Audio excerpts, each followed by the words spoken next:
So you're probably wondering what linear probabilistic modeling is and how it relates to engineering. Well, I'm here to convince you that it really is not as complicated as it seems.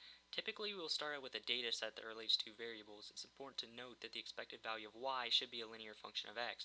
We can check that by simply plotting the data on a scatter plot like the one you see here, and ensuring that it is in fact a linear fit.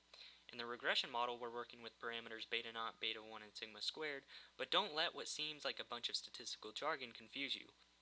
You've worked with linear functions before with the equation y equals mx plus b. The only difference is our slope is beta 1 and our intercept is beta naught. Also, what really makes linear probabilistic modeling work is our random deviation epsilon. It's a random variable itself with expected value of 0, meaning we don't expect the point to fall off of the line of best fit, and variance sigma squared. Essentially, LPM is a way we can predict y for any given value of x. That is, y varies from its expected value by a random amount. If that sounds too complicated, then let me break it down for you even more. We're simply using a regression model and a normal distribution to predict things about the data. So let's see how that plays out in an engineering situation. Suppose this table of data relates x, the temperature, to y, the oscillations of a mechanical diaphragm. First, we make a scatter plot and see that there is in fact a linear relationship.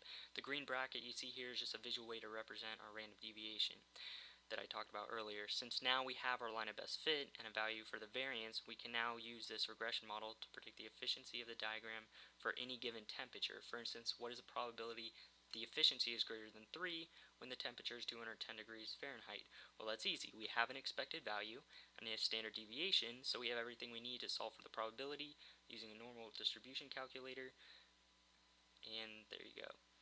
To show you just how much we can do with linear probabilistic modeling and engineering, I had to split up the applications of mechanical engineering into mechanical properties of materials and mechanical systems. We can use linear probabilistic modeling to analyze mechanical properties in relation to environmental factors. Some of those examples include tensile strength versus temperature, thermal conductivity, thermal expansion of materials, and stress versus pressure. We can also use LPM to analyze an entire mechanical system or parts of the system, such as the efficiency of the diaphragm example from earlier. A diaphragm such as the one used in the biosphere must recirculate air to an isolated system.